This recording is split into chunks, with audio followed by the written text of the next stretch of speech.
Hello YouTube, this is Morgan Airspeed Prime here with my episode commentary for K108 When Extremes Meet. And yep, as usual, this one's going to start off with the opening credits, the fire, earth, air, water bit. So set up your episode, like your stream or whatever, if you have the episode downloaded. Set it up to start basically with that intro.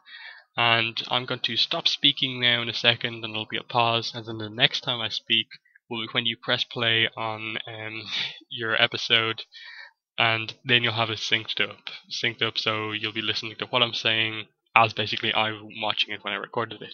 So I'm going to pause now, and again, when I start speaking again, press play.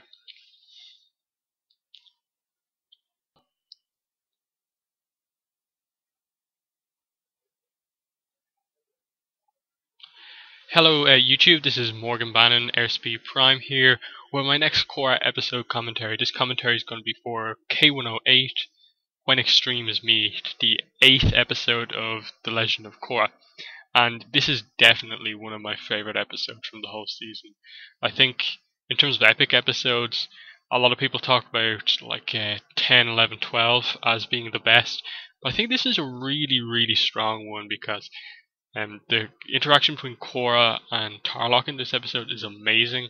This episode has I think it's about 2 or 3 just standout scenes where you're just like, wow, like this on Nickelodeon is just amazing. That they have a show this good on Nickelodeon. It's just amazing, some of the parts. But we start off directly on from the end of the last episode. Everyone's coming to live on Air Temple Island. Asami basically going from living in the kind of lap of luxury to not quite going really far down, but having to live a kind of more normal life, I guess. And we see Pabu and Naga have become friends. Iki showing her how smart she is again. Iki kind of the hyper one, and Milo just crazy all over the place. And air acolytes, which we've just pretty much learned about, are basically, or they basically originate from the Avatar Aang official fan club, and then they become kind of they learn the proper air nomad teachings from Aang, then Tenzin, and so on. And that's where the air acolytes from. None of them are airbenders, as far as we know. They're just people who want to keep the air nomad culture going on. Milo likes Asami and wants him for hair. It's just a really funny line to just add to the kind of characterization between everyone. This was a scene I was very much looking forward to. All of these characters coming together. This is perfect here. Iki and Bolin talking to each other. She's crazy, giving out facts. But Bolin gives out some crazy questions, and Iki amazingly answers them all. It's just like the trivia question there about the trees is just perfect. It's amazing. And we see that they've kind of like the air temples separated boys and girls, Instead of like north and south being male and west and east being women, they've just said like kind of left and right. And yeah, it's pretty interesting. We get a kind of funny scene here, all the girls together. And Iki just for real is just out of nowhere to Asami that Korra likes Mako. And I like the way Asami doesn't want to embarrass Korra and just is like, oh, okay, thanks for telling me.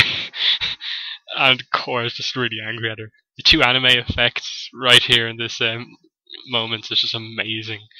Korra's world just like, no! And then Iki angry at being left out.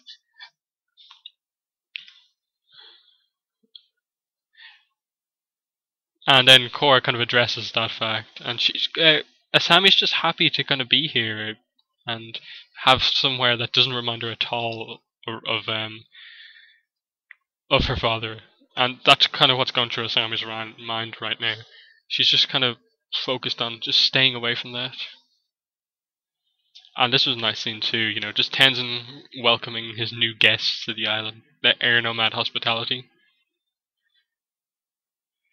Yep, and we see that Saikan's going to become the chief of police, and he shows some respect to Lin Beifong, but really it's Tarlac in control of Saikan, and effectively this scene is really important in that it gives Tarlac control of the Metalbender police, but also his own task force, and just puts him in such a big position. Like Tenzin and the other council members don't have any of these kind of things going for them, but Tarlac has the support of all of these people and stuff like that.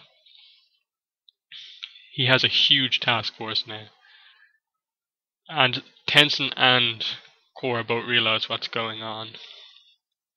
Korra realizes that she's never going to go back to the task force because she now realizes what exactly he's going for. And you begin to wonder, like, what has he done to get Saikan on his side? And clearly, he's done some like pretty illegal things in the background, paying people off, stuff like that, to get in control. And here's the moment.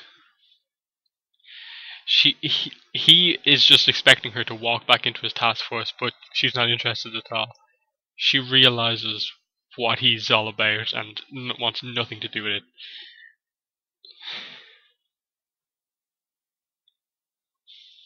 And she realizes now that she was played by him. They were all played by him. Tenzin was correct, and she's starting to trust him a bit more. There's that moment. And this big moment that really hurts Korra here. She's only he calls her only a half-baked avatar, and that really affects her because the airbending is the one thing that she hasn't been able to like get, that spiritual side. And he knows that, and that just, like, it's been like they were both kind of really tough to each other, and Korra's just forced to back down because she doesn't have that airbending. And she's so angry about this. And here's the big scene here. They addressed why Korra still hasn't learned any airbending, despite beginning to get it after episode 2. She's had the block.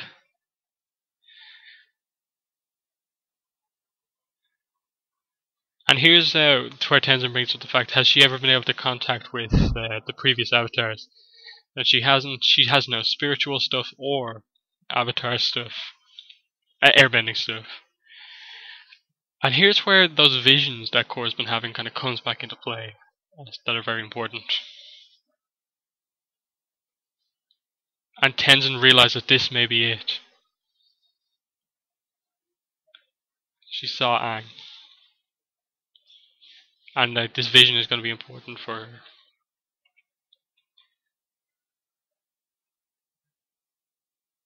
And that's kind of the key to what kind of Korra is going to need. She needs to get that little spiritual connection going. Get her on that path to becoming more spiritual, and that will help her airbending stuff. And she's just kind of out on this cliff. She thinks she is a failure as the avatar right now, because she is only like basically a 3/4 of an avatar. Nothing's going right. She was just kind of really hurt by what kind of Tarlac had said to her, and all her friends come along. And this is like kind of the first of those kind of big scenes I was talking about. This is the formation of the new Team Avatar.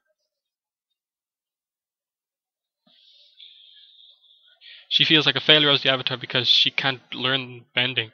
And for her, as such a really physical bending Avatar, to not be able to learn airbending, that's a big thing for her. And they all talk about how Aang, he was only a kid and he did stuff, but he did it with friends. That's what Korra needs too. And this was a really nice formation of Team Avatar because we never really had one as such in the original series. Aang met them and they kind of just came together. They had known each other before and they only came together as a team right then and there. Lovely line here from Bolin. Patrolled.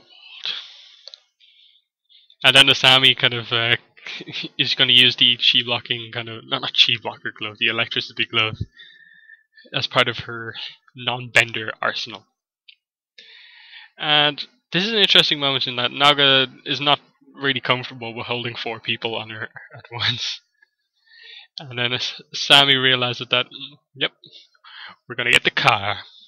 I got some wheels that we're going to go on. And this is just what the fandom has dubbed the Avacar, which is just amazing. AVACAR. It's just they're all like, "Oh yeah."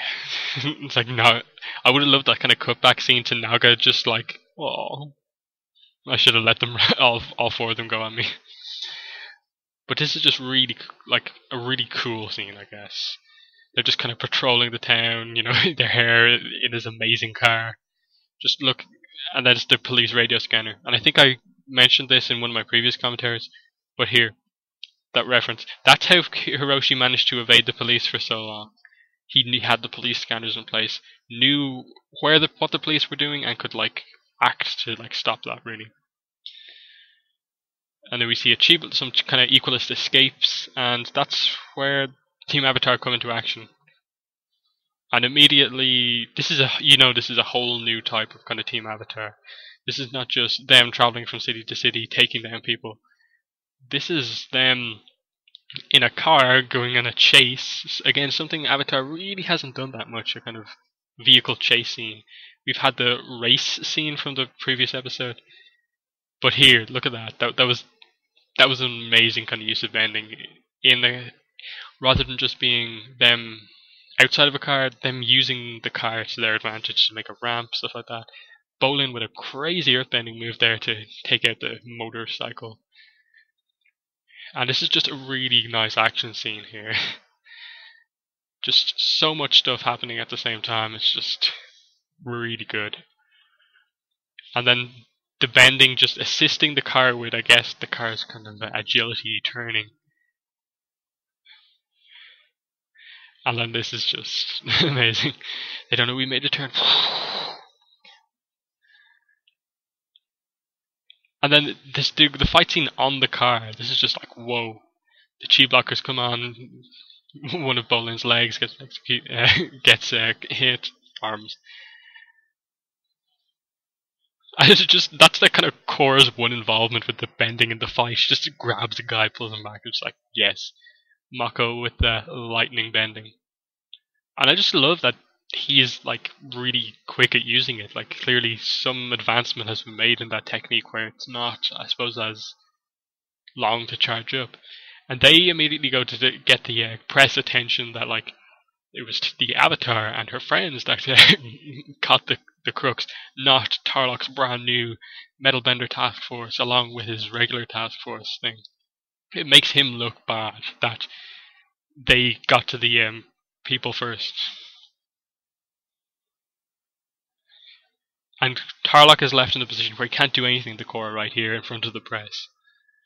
Which will come back to kind of, I suppose, haunt Korra later when the roles are reversed.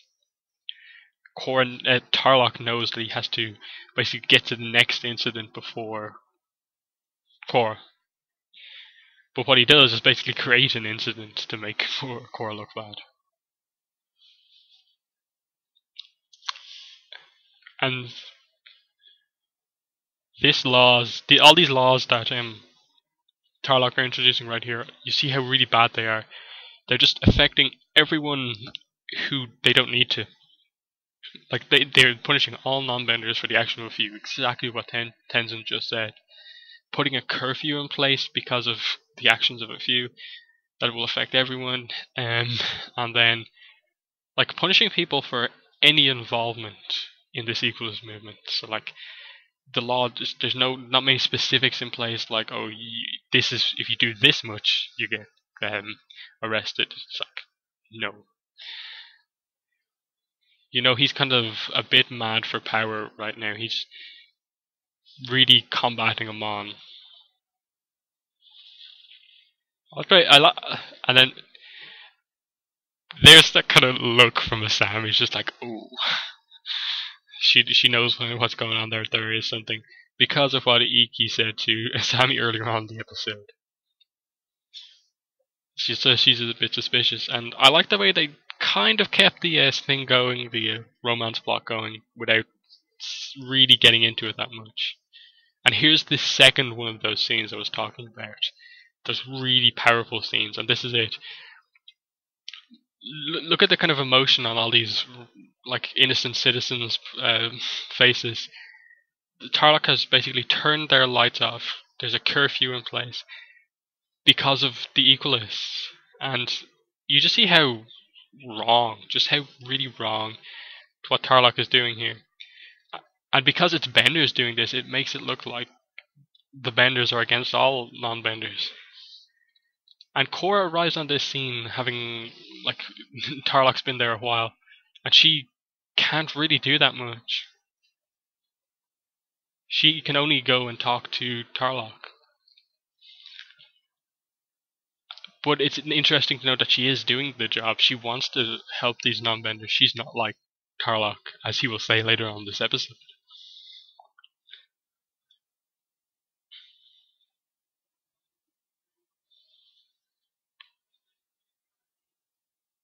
And you see, he accuses it of being an equalist rally, but it's not.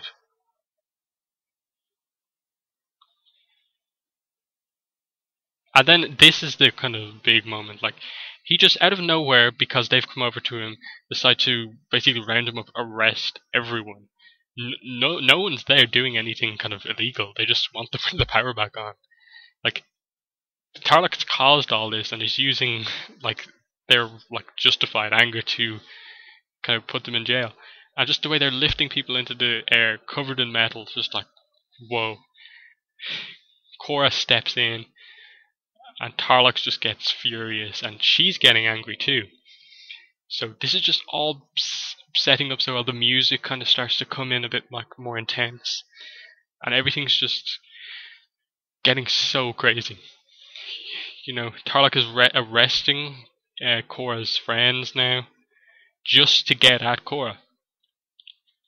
And see the power that Tarlac has. Like, he can just arrest them, like they've done nothing. And then she's put in this position where it's like the opposite. They're in front of the press and everyone. If she just takes out Tarlac there, she'll be the villain. She can't do it.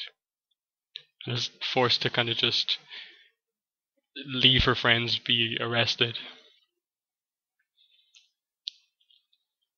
She doesn't have the same support as the kind of to match the power in the city that Tarlac has.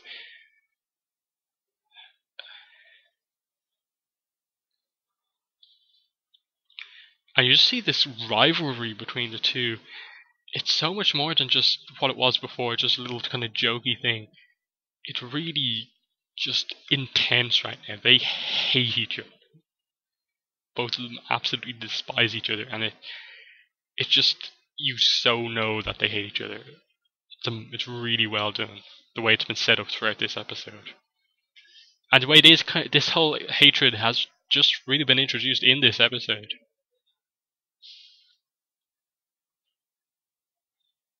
See that Saikan wants to stay away from Tenzin because he knows he'll get him in trouble somehow.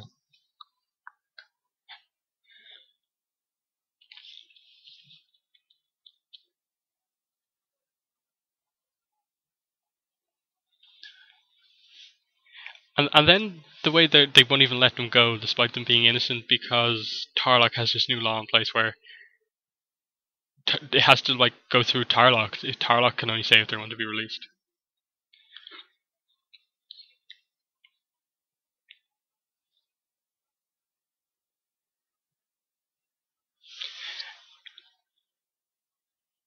And then I love this scene here.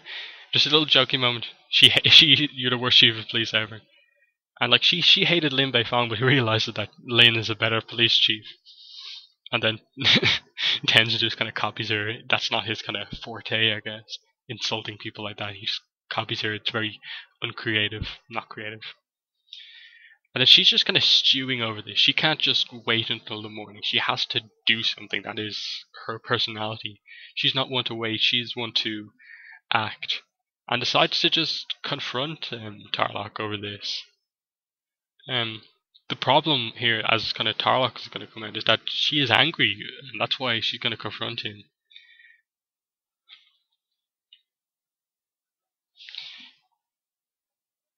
Tarlac's going to kind of call her out on just kind of being kind of the same, I suppose, as other people. That she's just confronting people with bending.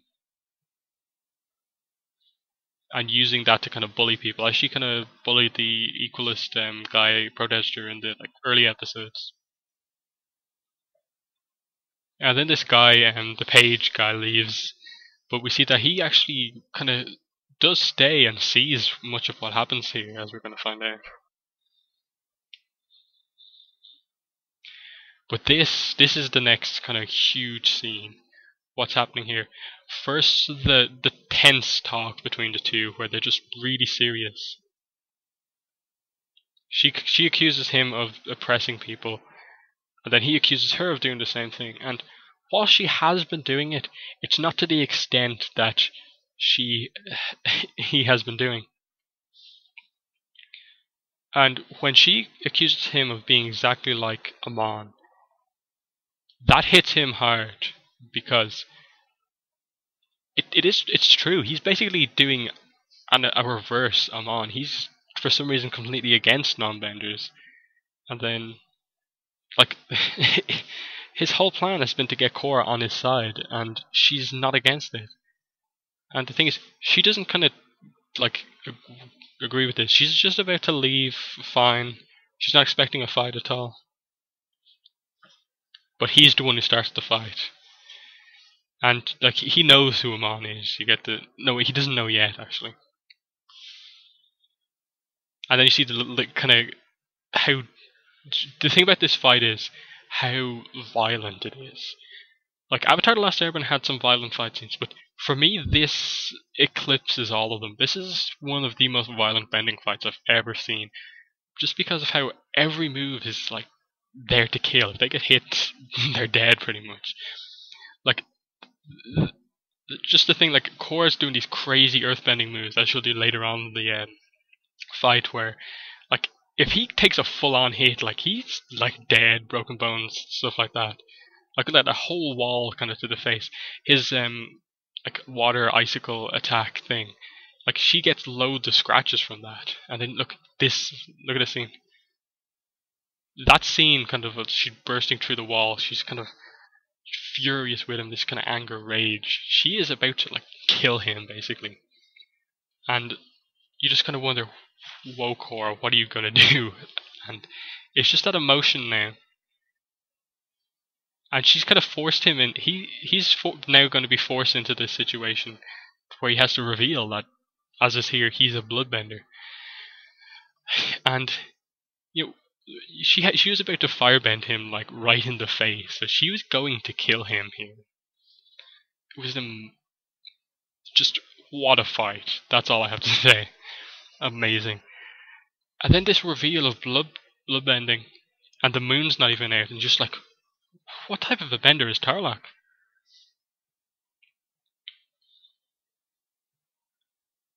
There are a lot of things you don't know about me. What a way to end this episode. This councilman who's been kind of he's been kind of planning, scheming in the background, but he hasn't been, I suppose, that cruel until this episode, where his kind of whole plan's been like kind of come out now. Korra's become a nuisance to him. And then he just turns into this kind of mystery kind of guy, and you just don't know who he is. Bloodbending. Now, and then what he does to Korra here, just kind of sends her off to somewhere where no one will ever find her again. And this episode just leaves the series in this kind of just mystery place where, you know, our main character is nowhere to be seen. No one knows she left to kind of confront Tarlac. What's going to happen? Like, how's anyone going to know she's there? Stuff like that. It's just super intense, and yeah. As you can tell, I really like that episode. And those three scenes that I talked about kind of in detail just made this episode so much. The intensity of that conflict between Tarlac and Korra, and some of the other stuff, like what he was doing to the non-benders, accusing them all to gain more power in the city and take over the city. And then, like, when we eventually find out why Tarlac is like that, you understand it, but you realize that he was never kind of meant to kind of go that way. He never wanted to be that way, but it just happened. And yeah, I'm sort of rambling right now, but amazing episode, really good. Formation of Team Avatar, amazing Korra Tarlac fight and interactions. Such a good episode. Doesn't quite get the praise I think it deserves, but really good. I'll be back next week with my K109 Out of the Past episode commentary. Thank you for listening to this one, and bye.